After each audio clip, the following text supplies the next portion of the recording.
My name is Jill Zamorsky. I'm a Master Sommelier and a Chicago-based wine educator. You know, one of the questions I get all the time when I'm talking to people, whether it's tradespeople or lay people, is how do you do what you do when it comes to distinguishing different wines from each other? This idea of blind tasting wines is one of the most mysterious and most misunderstood things that we do in the wine world. So I want to share with you some things that I did to help me in my journey to become a better blind taster.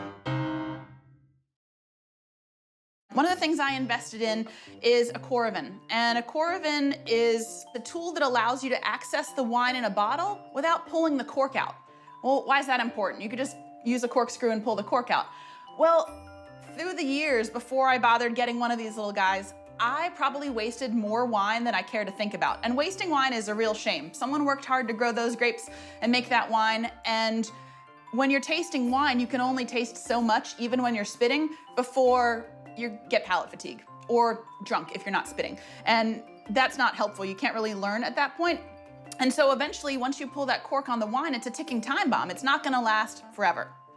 So a Coravin allows you to access the wine, and then the wine comes out through the little spigot and it's replaced with gas, and it's inert gas, and so it protects the wine from spoilage from oxygen.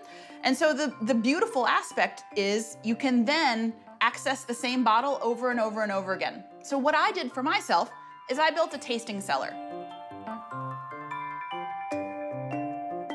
I decided to take the money that I knew I was gonna spend on wine for tasting and invest it in classic examples of good wine.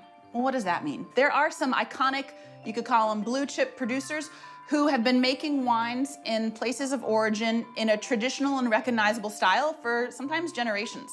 That's a classic producer.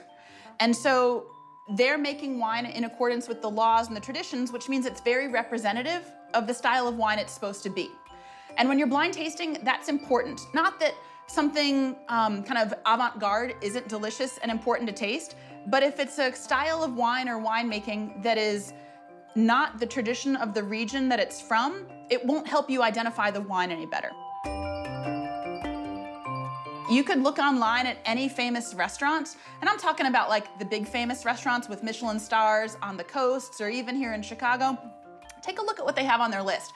And look at a bunch of them, and you'll start to see some things that show up on every list. I put a little spreadsheet in my computer, and I broke it down. Red wines and white wines. Old World, which is Europe, and New World, which is everything other than Europe. And the major grapes that I think are, you know, considerable for blind tasting purposes. And so I would purchase examples of wines, sort of the best I could get, or very representative that I could get of these grapes from these regions. And I put it all into a spreadsheet, and then I would be able to do what I like to call semi-blind tasting at home. It's semi-blind because I know the identity of the wines. I can see them. But what I can do is access them over and over again. And so if I'm really struggling to identify something in the wine, I can keep tasting it until it's just burned into my brain. Or if there are wines that I was really struggling to distinguish between, because let's face it, there are some wines that are pretty similar to each other, tasting them side by side over and over, or even doing it in a rapid pace, trying to time myself and see how quickly I could recognize the differences or the similarities, was a thing I could control and do at home. And so doing these semi-blind tastings allowed me to taste high quality wine and really not waste my money and make the most of both my budget and the time spent studying.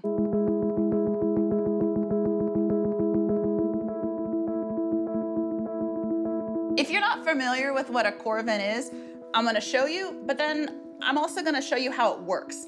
So it's got a clamp that will clamp onto the neck of the wine bottle, and it has this hollow needle, and the needle will pierce the cork, and then inside the handle is a little cartridge of gas. And so, well, let's just show you. So the first one I have here is a bottle of Chablis. This is William Febvre, a classic producer of Chablis. This is the 2018 Champ Royal. And you just clamp the Coravin right on top and press straight down.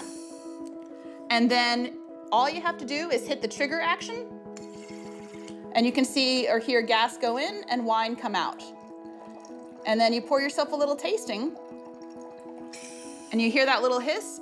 gas is taking the place of all of the wine that I just poured out. And so I know that I can put this bottle of wine back in my tasting cellar, and it's gonna be great the next time I taste it.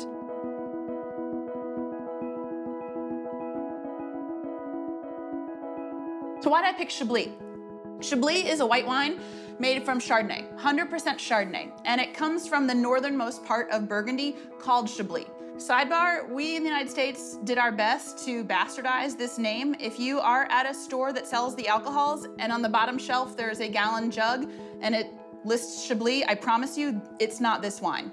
All right, Chablis is only 100% Chardonnay from this cool climate, northern growing area with really kind of amazing chalky, stony soils. And the reason it's considered so classic is because they produce one kind of wine, and they have different vineyards of different quality, and they have a traditional style of winemaking.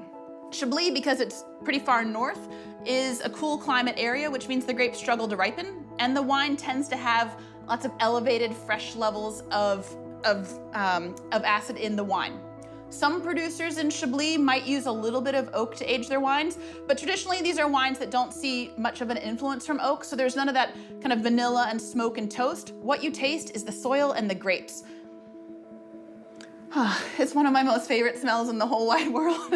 I am a big fan of Chablis. I really like these wines. I like them from all sorts of different producers. They're delicious when they're drunk young, and they age really, really, really well also. So the beautiful aspect of this is I smell it and it just smells like chalk dust on an eraser, like from an eraser or a chalkboard, if you remember what those were like. And all kinds of like tart, fresh green fruits, citrus fruits, apples, pears, just really almost ripe, but still with a little bit of tart character to it. It smells delicious and I haven't even taken a taste of it. And so, well, I'm just gonna do that.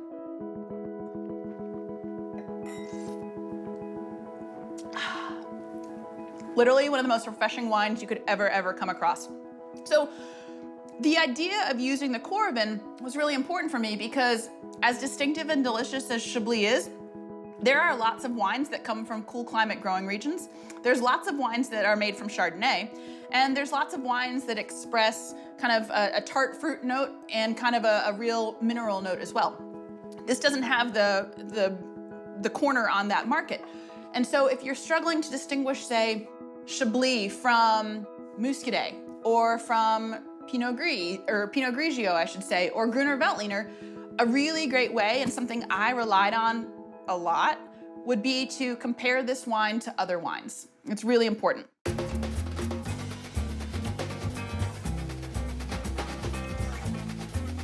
By building this tasting cellar and being able to access these wines, I could have someone come to my house and they could also pour me a blind flight. They could go into my cellar and they could pull any of these bottles. And yes, I knew what I had in my cellar, but I tried to have a really representative selection of wines so I couldn't game it. And they could pour me a flight. Now, in wine certifications with the Court of Master Sommeliers, for the advanced exam and for the Master Sommelier exam, you'll have 6 wines that you have to taste. And 3 of them are white, 3 of them are red. That's all you know. The glasses are clear so you can see the color, but that is a timed exercise. And so being able to access these wines, have a variety of wines, and taste them as often as I want also helped me with what I like to call speed trials. I grew up playing sports, and so I use a lot of athletic analogies. But if you want to get better, more accurate, faster at something, you train harder and you train more often and you train at a higher intensity level. I don't think this is anything novel. I'm pretty sure most professional basketball players would probably back me up on this. And you train faster than you're going to actually take the exam. So if you have 25 minutes to taste 6 wines, try tasting them in 20. It's hard, it's really hard, but you get really good at not just accurately identifying characteristics in the wine, but also doing it at a speedy pace. And that can be really important.